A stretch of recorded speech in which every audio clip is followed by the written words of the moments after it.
Hi, everyone, and welcome to another session of Q&A for the Protégé ESQ. We are so excited to have Grissel Seijo today with us. Works at Discovery and Employment and has just such great insight on how she has brought her DE&I efforts to the forefront of her career and just overall amazing experience and just so open and honest about where she's come from and how she's taken her career to this point. So please just listen in. We are so fortunate to have her, and we're going to be having a great conversation today. So Grissel, I just want to turn it over to you if you want to give us a little bit more background about where you came from, where you're at now, and where you want to go maybe. Thanks for Protégé for having me. Um, so I'm Grissel Seijo. I am born and raised in the South Bronx. I'm a Puerto Rican born and raised in the South Bronx. And after several years, went to college on scholarship and graduated college, have a master's degree in education, have a master's degree in psychological counseling, and went to law school while working full time. So law school at night, and during the day I was at Morgan Stanley. So that's been my path. Practiced at big law for 12 years and then went in-house first to a restaurant company. And as you mentioned, recently joined Discovery, which owns, Discovery Channel, HGTV, which is my favorite, the Food Network.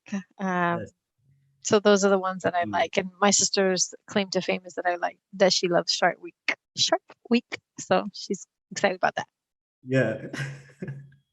That's amazing. So we kind of wanted to start off just like, what was your initial inspiration for entering the legal profession, and has that changed now that you're in it? So yes, when I was after having done my master's degree, I worked with low income, first generation college bound students. I was counseling them on how to get into college, teaching classes. And I thought I was going to go to law to do educational law, in part because the thought of doing a PhD in psychology was just not something I was interested in. I didn't think it was the right place for me. So I thought, okay, law, I'll go to law school and it'll be versatile. When I got in, I, you don't know what you don't know. I didn't Right. know that like you should go to school that has educational law as a course. Like that kind of Right. thing didn't even dawn on me, frankly. And I was in New York and only looked at New York schools, New York law schools. I didn't look at anything else. And because I was going at night, it was either Fordham, CUNY, or Brooklyn. Those were my options, which is great because at least New York has three options, right? So that Right. was the thing. And when I got in, I just kind of fell into, at the time, it's now called Latino Justice, Pearl Def, but at the time it's Puerto Rican Legal Defense and Education Fund. And I did an internship at IBM my first summer. And I was assigned to the employment group. I was assigned to the global contract group because I knew Spanish. Mhm. And the global employment group needed somebody who can help them out on a pinch. They had just done some merger and acquisition. And I fell in love with it, right? I fell in love with the idea of how, thank you, how you earn commission, why you get paid, when you get paid, how fast you get paid. I'm the child of somebody who worked in a factory, and my mom worked in a daycare center. My mother was somebody else's nanny, right? Right. So how she got paid, when she got paid, all of those things were fascinating to me. Okay. And I realized the power that I could actually affect a lot of lives very quickly with employment decisions, right? So Mhm. when you select benefits for your team, you literally affecting people's lives and their Yeah. families, right? So it was that kind of thing that made it fascinating to me to be able to really make a huge impact. Um, Right. that's what keeps me here, right? A lot of people, so I work at a big organization. I have had people like, oh, you work for the man. It's like, well, first of all, I work for a woman. But Oh, second of all, hello. But second of all, Right. I'm literally affecting people's life. Like if we pick the right Mhm. healthcare during the time of COVID, if you pick the right healthcare, huge impact, right? Right. If you're, I worked in a company that owned restaurants. If you're paying your cashiers on time, if you're paying your drive-through on time, that's people's livelihood, right? Like people pay rent, people eat, drive their cars, take the bus based on wages. So No, long story. no, I know. I totally agree. Just like finding something in the legal profession where you feel like you're impacting other people's lives in a positive way, because so many times they look at lawyers and they're like, "Oh, you're a part of the man. You know, you're an extension of the man, and you're a part of the legal arm that's time to like bring down people like us." And it's just Yeah, like, no, no. I joined either for that reason to stand against and or like to further understand like maybe how people see the system working against them and be a part of the influential change that um, we can help others like turn the system around. And I think one of the things that stood out to me when you just said is that going into this profession, you don't know a lot of things. You don't know, especially if you don't have like parents or any family members at all that have gone through this process before. Um, to really understand the best way to maneuver and get yeah, yourself to a successful role. So I totally agree. Like when I was looking for law schools personally, I was like, where do I need to go for entertainment? I was like, okay, New York, LA, but like which schools, and all that stuff. So that really says something when you're able to find something impactful, just like standing on your own. But can you tell us one situation too, like now that you're in the profession and you've had to find your own way, knowing that you might have some other colleagues that didn't have to do that, didn't have to struggle as hard, has there been any like, oh hell no moments, like you don't know where I came from kind of thing, or you don't know like the actual struggles of getting into this profession? I will say there's over the years there's been several, right? Okay. Um, but again, I'm a civil rights attorney. Right. I work in a large organization, but I'm a civil rights attorney. So I was at my prior employer and there was a mistake with payroll. ADP had a mistake. There was a mistake. Yeah. The file didn't feed properly and our restaurants didn't get paid. Wow. And I lost it, right? Because somebody somebody on payroll was like, "Well, we'll just do it. We make it up on next week." And I was like, "Oh hell no!" Literally, I remember saying, Right. "Oh hell no! This is Like, do the you know end of who's the working? month. People are going to have to pay their rent." Right. And that's where the power of being an attorney comes in, right? Because I was like, and Mhm. in Florida, you have 15 days, otherwise you have to pay them three times what you owe them. So you pay them tomorrow. And they were like, what? I was like, I don't care what you do. I don't care if you get cash cards out there. I don't care if you get live checks. I don't care what you do. You work what you need to do to get it out. And I Right. think people thought like, oh my God, I was 3 weeks into that job at the time, and people were like, oh, she's crazy. And I was like, oh, hell no. Anybody who misses their rent, you're going to have to figure it out. I was blessed that I had a GC, a general counsel, who was a Mhm. woman at the time.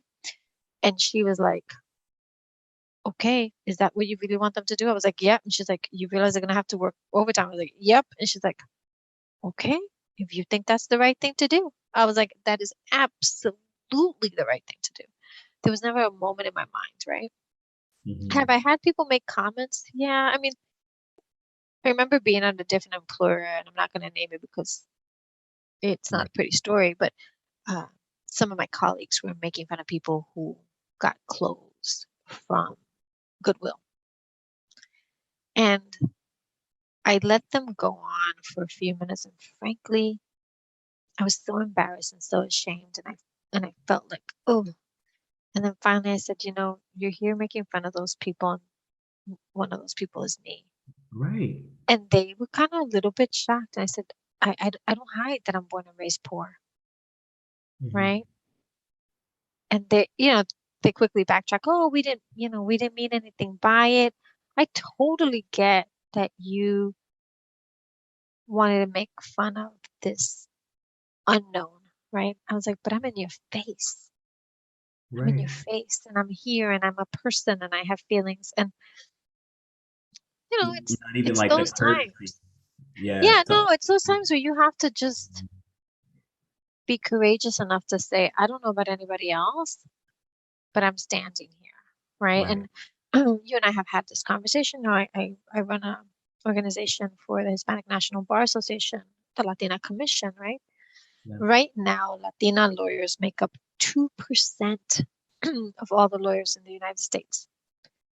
My very presence in the room is an act of civil rights. Right. Just the fact that I walk in, because I'm such an anomaly, right? Um, Right. and I'm not, right? And I know a bunch of Latino attorneys, and I know a bunch of people of color attorneys, but we're so spread thin, and we're expected to do all of it, right? We're Yes. expected to keep our jobs, and our communities that rely on Be us. superheroes. Somehow be superheroes every day. Yeah, It's and it's okay, right? Like mhm. I don't I don't begrudge it because on the days that I feel like I don't have anything left, I Mm. turn around and there are people like you, people like my colleagues, my classmates in law school,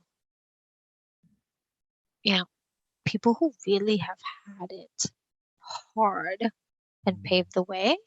And then I remember like, oh, let me get perspective, right? Like, let me stop playing victim to myself because Right. we can't do that. We don't have time for that.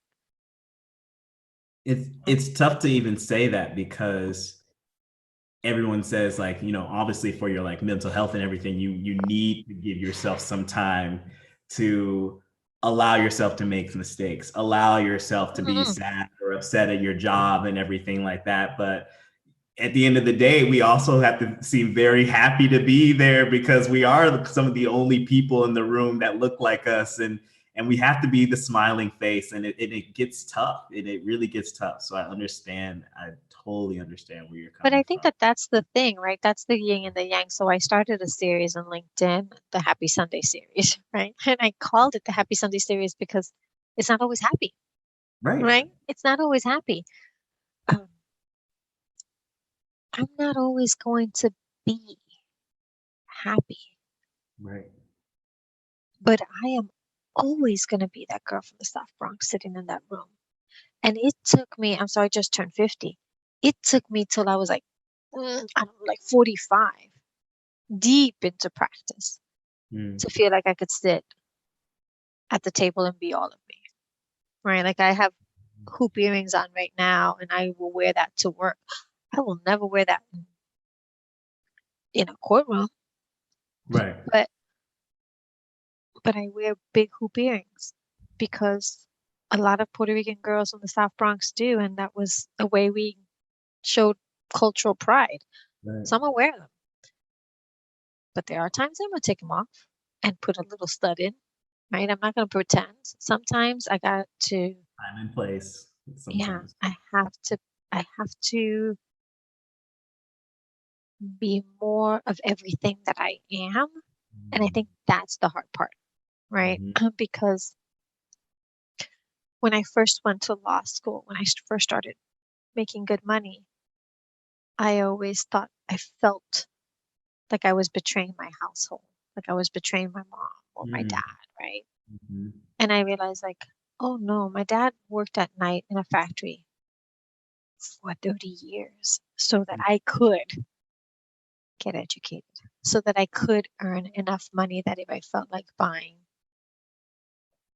a stupid Starbucks cup of coffee, which I don't because they're too expensive, but every once in a while I'll buy it just to be able to say it's possible and it's okay, right? Right. It's okay. It's okay to own all the blessings that God has given me, Right. despite the fact that it might not be okay to say that in a corporate world, right? Right. Because Puerto Ricans, we're all like a significant amount of us are Christian, right? And we all talk about God's blessings at home and this is a blessing, but you don't say that at work, right? So I'm glad we're like kind of getting on this topic now because I feel like as minorities, we do have a great sense of culture and we want to kind of bring that part of us to work. But like you said, there's a time and place, I guess. And then when can that time and place actually be at work? When can minorities like actually show themselves in this profession? Like, what's your take on that? You earn it. You earn it. Okay. So, like in our cultures, respect is not given, it's earned, Mm. right? The power for me to say to my colleagues, I don't care what you do, but you get it out there. You go and get the money, right? You go and pay them. That comes from knowing the law backwards and forwards. Mm. That comes from standing, not wavering. I think the hardest part, and some people say fake it till you make it, that never worked for me. For me, the hardest part was being able to say, this is not my musings. This is who I am, Right. right? These hoop earrings, this red lipstick, the red line, I love red lipstick. This is not me just like pretending to have power. This is me Right. loving the fact that I love Red lipstick. red and big hoop earrings, There you right? go. Yes. But you don't walk in there wearing big hoop earrings for the interview, Right. right? I gotta earn the space, and then my work speaks for itself, right? As attorneys, all we have is look. My grandmother said, "Poor people, we have two things: our reputation and our credit. Don't Right. mess up either one, right?"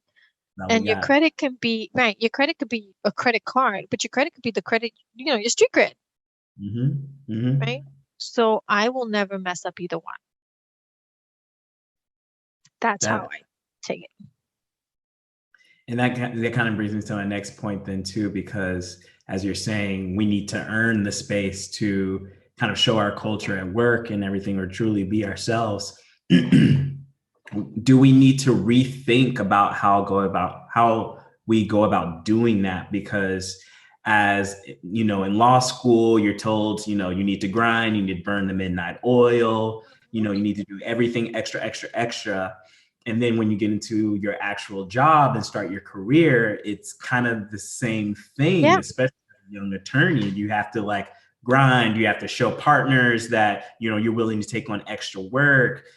Even in-house, you need to do extra hours, even though you're like maybe salaried, like all these other things. And it's yeah. just like, do we really need to rethink that? Because I see it as though we tend to suffer at the same time of giving up so much of ourselves when we haven't even truly authentically been able to show that at work just yet. You know, that poses a really interesting question for me. Mm. I take it differently. Take it from a Okay. different perspective, right? When we were growing up, and I'm talking about, people in my neighborhood, people from the South Bronx, poor people of color, Mm-hmm. and we were the ones that got the best grades, Mm-hmm. right? You had two potential reactions from the community. Cool, you're the hope of somebody getting out. Right. Or you suck, you nerd. What the hell is wrong with you? Like, why do you think you're better? Right? Both options are there. Um, and I decided a long time ago that I was going to live my life in a way that was true to who my parents were trying to raise. Mm-hmm. Right? So my mom and dad took the perspective of like, this is the reason we came to this country, Yeah. so that you could move forward. This is the reason we came to the mainland, not this country, because Puerto Rico's part of the United States, but we came to the mainland so that you could have opportunities. I have bigger responsibility to honor my parents than I do anybody's perspective, Right. right? If I was willing to work really hard when I was in the third grade, fourth grade, 10th grade, why can't I work hard in law school, Right. right? Why can't I work hard at work? And frankly, and this is horrible to say and wonderful at the same time, when I got out of law school, I earned in 3 months what my father earned in a year, Right. right? So that first year, my first bonus, I refurnished my mother's house. The second year, I took all my aunts and my mom for girls' trip. Like, I decided that it was okay to work hard. Mm. Did it mean I hid myself? Sometimes, yes. I'm not gonna lie. I'm not gonna be like, oh yeah, no, I was out I loud and appreciate proud all it. the time. Yes. Yes. But on those moments, I learned to do things that were, I was gonna say, rebellious. So Mm. I would put salsa music on the computer, right? Any partner that passed by my desk or came to my, They there's gonna be do. some salsa. There was gonna be some salsa. There was Love it. gonna be oh my God, like my second year, I think it was Umbrella came out. Rihanna's Umbrella. Oh, It made all of it. Like they could hear that from far away, right? Um, Lin-Manuel Miranda put out his first play. I can't remember the play right now. Um, but it has like a song like 98,000, right? Like they get Mhm. 98,000 in the Heights. That was on loud, right? Like so I worked, found ways to express who I was Mhm. without stopping the hard work, right? Because look, do I have friends whose parents gave them the book of business? Yes, I do. Mhm. Can I tell you that when I got Nokia as my client and HBO Latin America, how proud I was of myself? And I didn't feel like I had to hide that, Mm. right? So, Mhm. do I sometimes pull my hair back because this frizz can't be in a courtroom? hmm For sure. Do I sometimes wear the black suit because that's what New York attorneys wear? We always wear a black suit in a boardroom? Absolutely. And then I play music for the board members. And then I say something in Spanish in a meeting. And then I drop the fact that I'm Puerto Rican from the South Bronx, right? Right. So you So I show up. bring me. Yes, you show up at work just like this is who I am, but also we have to kind of think more so it's like hard work as like we're learning. We're learning. We're here to grind. We understand what the grind is. And then I think the impactful thing that you're saying too is that many people from our backgrounds know that we need to take our hard work, our hard-earned money, and bring that back home too. So that's Yeah. another part of why hard work should be okay in this profession. Yeah. Look, anybody who's underrepresented minority Right. understands code switching. We all Right. know how to code switch, right? Right. We all know that I can Which is speak a like hard this when I'm in a skill, board you know? meeting. It's Right. so It hard. is a hard skill. It is a really hard skill, but all of us know it. So Right. usually, the first question out of somebody's mouth when you're doing an interview, particularly for legal positions, like, what makes you unique? And I always say I'm bilingual and I'm bicultural. I can hang out with my friends in the South Bronx and I can sit in a boardroom. You tell me which one you need because I can do both in any day, every day. And people were always shocked by that. I was like, it's it's that simple. It is that basic. I take what is mine and I express it as a superpower versus, yeah, yeah, I am from the South Bronx. Mm. I was the person whose dad used to stop at Goodwill. Right? No, I'm like, yeah, my father used to buy stuff for me at Goodwill, and it was nice, and I liked it because people like you donated to them, and they were Gotta go shocked. to the nice Goodwills in the nice areas. Yeah, yep, you know. Like there's some Marshalls I will visit, and some I won't. Right? But that's the thing. You just have to kind of like The difference between who I am now and who I was 25 years ago is that I just make it a statement of fact. Right. 25 years ago, I would have said it and tried to explain it to you. And I realized that I just got to own my space. Yeah. And people react to that, right? Like if I say like, nope, you just got to pay them. I don't care what you do. You just got to pay them. And I say it as a matter of fact, people got paid that Saturday, Mm-hmm. right? If I say it with like a question in my mind, a doubt, then people latch to the doubt. Right. Right. So do I code switch sometimes at work? I absolutely do. When I was at a law firm, was I code switching? Yes. But at law firms, you have allies, right? There's if you kind of develop a skill, we can kind of see each other, right? Like you start knowing who your Right. people are. Right. Go to your people, right? What is it? Mr. Rogers always said his mother said, look for the good people. Mm. Anywhere you go, there's one of us infiltrating. I love that you're saying like look for your people, because that is also a skill that even like young attorneys need to try to acquire, because it's a really tough thing in this space where there's not many people that look like us or come from our backgrounds or even understand our backgrounds. So when we kind of show, like, let's say we're turning the code switching off and we try to show like our true selves, it's like, people may take a step back and like, oh, I didn't know this was what he was really about. I didn't know this is how he really talks and everything. And you kind of lose that relatability, I guess, to many of our colleagues in this profession. And it honestly, But it we just can't be biased ourselves, right? right, Because this is the other right. thing. Like, look, there's a lot of colleagues that I have that don't look like me Mm, and who understand who were raised poor, right? right.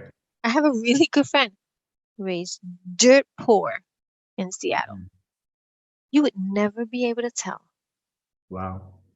because she code switches just like Right. I do, right? Just like I do. And Yes. we can't assume that because people look different, Mm, they don't get where we're coming from, fair. Very right? fair. And that's the hard part. Like, I can't be here and say, like, I'm a civil rights attorney and assume that every single white male partner at Mm, Big Law mm, inherited that. mm-hmm. Because I can tell you there's a lot of them that have worked their asses off, Right. right? Have worked their tails off to get there. So I can't always assume. Mm, And I had a colleague who was filthy rich, and she worked at nonprofit and was more dedicated to civil mm, rights mm. than a shit ton of people I knew. So you just can't assume, right? We Right. can't. The reason we code switch is because we're trying to protect ourselves, Right. right? I was raised being taught how to code switch, To kind of right? assimilate, yeah, Yeah, to don't fit in say a little. that. You Mhm. can't, if we're going to the doctor, you gotta look a certain way if you even if you're Right. sick, right? Like Mhm. I was taught to code switch by my parents who wanted to protect me. And Right. I I have a 12-year-old. I teach my daughter to code switch, right? You shouldn't be saying that there, right? Don't Right. talk like that, right? Right. I'm teaching her. But at Yes. the same time, I'm also teaching her, mommy's gonna wear big hoop earrings and the red lipstick when she's on these Zoom calls, unless it's a board meeting, right? I need to teach her both that sometimes we have to code switch and that I can't assume that everybody who doesn't look like me doesn't get me Mhm. and that it's okay. And I think the hardest thing for me to learn, and you alluded to this earlier, is when you make mistakes, Yes. right? We all Gonna make happen. mistakes. It's gonna We happen. all make mistakes. I gotta tell you, the first mistake I made at a law firm, I can't even remember what the mistake. Oh, I remember what the mistake was. I was drafting an answer to a complaint, and I was like, maybe 3 months in, 3 months in, and I pulled the civil And procedure that is book, and just it had life all this. shattering at that point too. You're just like, it's I'm over. like, I just got here and what it's am over. I doing? What am I doing? I pulled I pulled the thing, and I'm looking at it, and I'm looking at all the affirmative defenses, No. and because I knew the facts, it's terrible. Because I knew the facts, I was like, yeah, we don't really have that defense. Yeah, no. Mm-mm. And the point was like, you left out half of the defenses. Right. We don't really have them. He's like, you don't know that. Um, Right. which totally makes sense, right? Because I'm an employment attorney. I got to tell you, 15 years after, actually Mm-hmm. 16 years now, 16 years after the fact, he was absolutely right. As the facts developed, you might end up having a defense that you didn't know you had, but you don't know Mm-hmm. what you don't know. And I couldn't call my mom and dad and be like, hey, I'm working on this response. What do you think I should put in? Right. Right? Which some of my colleagues were able to do. Um, when he pointed that out to me, I have to tell you, I might have spent 2 weeks beating myself up. 2 weeks avoiding that partner like the plague because I was so embarrassed and so ashamed that Mm-hmm. I had done this horrible mistake, that I could have created liability for the client. Now I'm like, okay, I made a mistake. It was 3 months in. It's okay, right? Right. But when I was in the midst of that, oh hell no. I was like, oh my God, I gotta avoid Yeah. this partner. He thinks I'm an idiot now. I'm gonna be an idiot Right. forever, right? Like, It's because so I was so used to being the top of my game. right. I was the nerd, right? I was the valedictorian in fourth grade. Like, I I was it. And then I wasn't. And then I really wasn't. And then I was in this big Manhattan office, and I Mhm. felt really small. I feel it. Like you said, like mistakes happen and is going to happen at some time in whether you're in law school or whether you're, just starting out your career, whether you're well into your career, it's still gonna happen. And I wonder too, like what are some of those things you say to yourself, maybe at that time when you were at that big Manhattan law firm and you left out some of the defenses, like what do you say to yourself to kind of get back on the horse? Just Oh like, my God, there, yeah, I didn't know how to. I right. wish I could tell you, I wish I could sit here and be like, oh, I knew how to do. No, I spent 2 weeks beating myself up. What do Yeah. I say to myself now? You know what? This is new territory for you. Mistakes Right. happen, Mm-hmm. right? But at the time, I couldn't do that. And I will tell you that that was a lesson my 12-year-old taught me when she was 2. So she was going to a Montessori school. She had a teacher named Alba. And I don't know what I did. I made a mistake. I said, oh, mommy made a mistake. And Nadia looks up and says, that's okay. That's how we learn. That's what Oh, Miss Alba says. That's how we learn. And I yes. was like, yeah. So now when my colleagues or people who report to me make mistakes, I'm like, shit happens. That's how we learn. Right. But it took my 2-year-old to To give kind me of help you make perspective. that, mental switch. Yeah. Yeah. Right. And at that point, I had been practicing, 4 or 5 years. I bet Yeah. in that moment too, just like coming from her, it just started to look so small at the end of the day, just so tiny, such as like a small thing in your life. And you're like, I have bigger things here, like my daughter, my family, just like Yeah. everything else going on. And I feel like we always have to kind of remind ourselves, especially like just kind of speaking for myself as like a young attorney, like you go into this profession, you're like, all right, this is my life now, like grind, grind, grind, grind, grind. And then you start making mistakes and you're like, well, I guess my life's over kind of thing. And it's just Yeah. like, no, you have to remind yourself, Look for your shit people. happens and, keep Yeah. rolling with the punch. Yeah, yeah. Yeah, you got that. Now what I do is I look for my people. So I made a mistake a Yeah. couple of months ago, and I went and found one of my colleagues. I was like, "You got a minute? Can we go for a walk?" And literally Right. just walked around the our our office is open concept. Mhm. Just Mhm. walked around the outside a couple of times to like decrease my anxiety and remind Yes. myself that it's okay, right?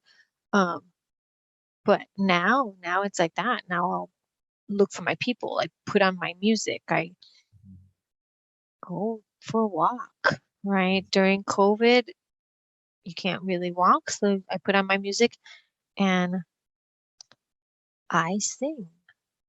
Now, in my head, I sing like a Broadway star. Don't we all know, you In know what I mean? reality, in reality, it's somewhere in between a squeak and a noise Right. that the TV makes when there's something's Yes. gone wrong. Yes.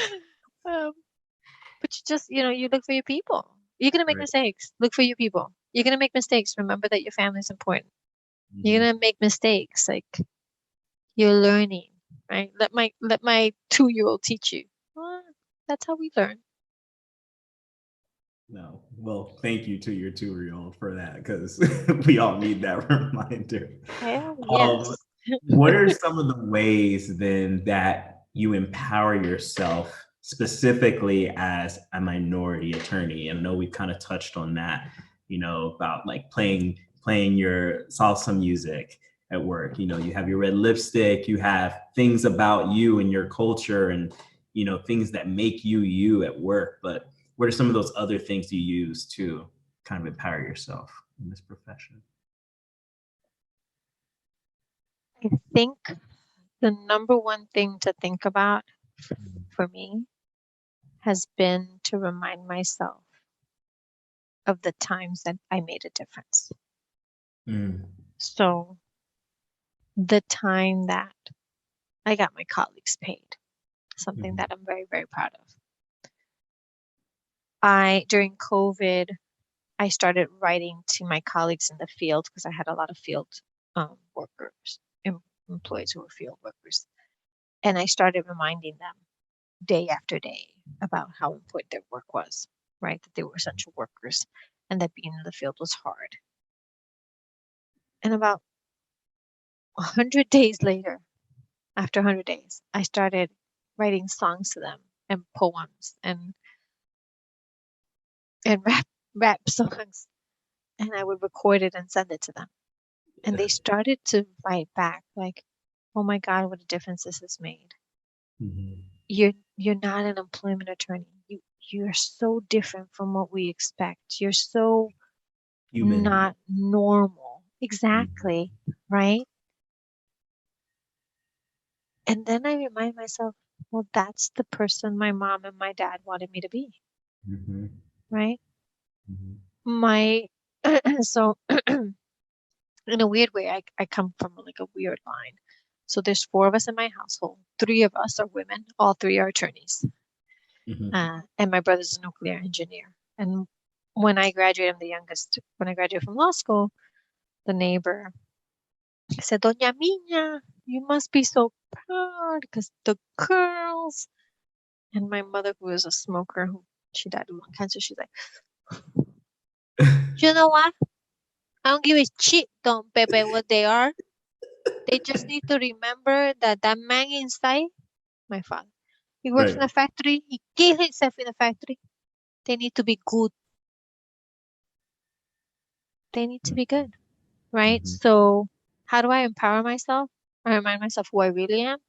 Right. Because I'm an attorney, that's a title. That's a Mm. job.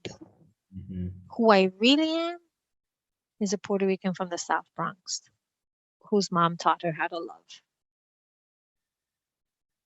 That's Oh it. yeah. You gotta This. remind yourself of your basic, right? Don't let the Yeah. title go to your head. Don't let the money go to your head. Don't let the shame go to your head. I just have to bring it back because it's so hard sometimes to remember that because you work so hard to build up a reputation that I can be trusted. I can work hard. I know everything about this practice area in law. And it kind of dehumanizes people. Well, maybe just speaking from my own experience, that I've often seen and felt myself, being around my own family now, and they're just like, you just work, you just work, you just work. And I'm like, yeah, this is my job now. This is what I have to do. I mean, it's not like I'm a robot 100% of the time, but maybe 80, who knows? Yeah, no, what it That's is tough. it's such a tough discipline, Mm-hmm. Mm-hmm. right? It's such a tough discipline. Um, yeah, I remember my mom visiting and coming to get me at the law firm at like 11 o'clock at night, and she was beside herself, Mm. right? But I didn't have an option. I didn't feel like I had an option, Right. right? Because I was a big law. Um, it's a trade-off. It's a You're trade-off. trading off freedom for being able to have choices later on. Yes. So I will say this. I could not have gone in-house and taken a global position. I had, global employment position. I was D&I officer. I've gone to another global company. I could not have had those options had I not had those 10 years of I barely breathe. I do work all the time. I don't know what it is to take a vacation. Mm-hmm. I traded off so that I could, I know this sounds crazy, eat what I want, right? Because I know hunger. I'm Right. not a very materialistic person, so I don't have a lot of materialistic things here, Mm-hmm. but I will eat whatever I want. Yes. Right? It's such a big deal. Such a big Yeah. deal for me. Like during COVID, my friend's mom and my husband made fun of me because I was like buying in Instacart all the time. People get on like Amazon and people like buy stuff. No, no, no. I just wanted You would food get on and more Instacart. food and more food just in case, right? And Right. I could laugh at myself, but hey, like there's gonna be stuff that I'm working on, right? And Right. I was like, oh no, no, we need like 12 packs of Bustelo coffee. Toilet paper I didn't need, but Bustelo. You're running to the coffee. You're like, you Oh fool. hell yeah. I'm like, no, and I only drink coffee like once a day, but I was like, I must have Bustelo. It was like an obsession, right? Right. So I traded off literally 10 years of my life working really, really hard, taking vacations, but not really, right? So that I can eat what I want. Mhm. And when my family needs something, I can help, Right. right? I I'm the reliable one. I'm the one my family knows if they need something, right? Like proudest moment was being able to pay my cousin his first year college books. And books are expensive. Yes. And I That was is able amazing. to just be like, here you go, here's a check. And I remember him Don't like even worry crying. about it. Mm-hmm. I was like, dude, I totally get it. He's like, you don't understand. I was like, oh, I do. I Mm-hmm. do understand. Right? Like, here you go. Here's money for the books. That is amazing because I feel like as lawyers that have made it this far, because every step of the way to becoming an attorney is a test. So lawyers have made it this far. You're just like anyone that's trying to get some kind of title or education or just like any advancement in their lifestyle or in their career, you just want to help them because you're like, I Huh. know that struggle. Yeah. And I'm reaping the rewards right now. Am I still working for them? Yeah, I'm reaping the rewards right now, but I just want to share them within it. And I think that's kind of what we're try to do here with the Protégé. And I can't thank you enough for just like sharing so much of your experience and your background and just the realness of it all, because like I said, we kind of get lost in it and we kind of go into this tunnel vision of like, this is what a lawyer needs to be, and to be successful this is how you need to act and do things. There's like a certain pathway, but But that's the I can thing. hear There's you. not Yeah. enough of us, so we There's can make it, right? mm-hmm. Because there's not enough of us, these people don't know what to expect. I could be Right. whatever the hell I want to be. They don't know. Right. They have no clue what a Puerto Rican from the South Bronx looks like, Right. right? I will say, like, so my first name is Grissel, and people will be like, oh, my favorite one's like, you don't sound like you're from the South Bronx.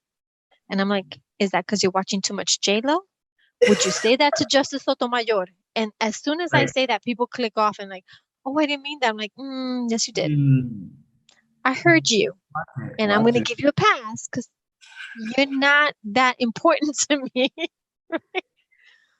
But Let's that's the do thing. Since there's not a lot of us, we it. can Mhm. be whatever we want, Mhm. right? The best thing about being the only is that you're the only. Really The was. worst Yeah. thing about they being the only is like, you are the only.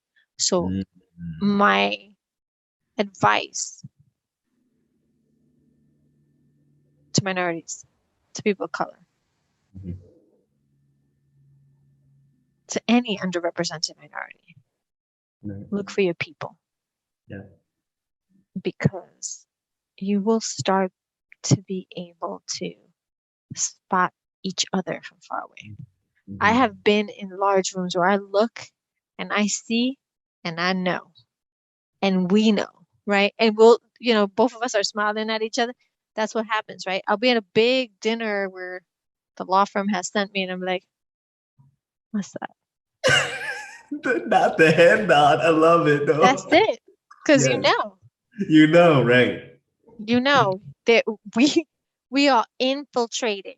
So just look for us. Mm-hmm. That's real. Love it. Grissel, thank you so much for this. Thank you Cause for having me. no, thank you so much. I'm glad to call you one of my people for sure. And I hope people reach out to you so they can become your people, you become Yes. their people, all that, and Yeah. truly, you embody exactly what the protege is trying to be. And we really appreciate you coming to speak Well, with us. I appreciate you. And please, if anybody in your audience needs to talk, needs to vent, Yes. literally, you can find me in LinkedIn very easily. Vent, find your people. I'm willing to be someone's sounding board because I get it. It's a lonely place until you find your space. True. True. Please do it, everyone. She's not kidding. She's not kidding. Thank you so much. Thank you. You're Thank welcome. Have a great evening. you too. Bye Bye. bye.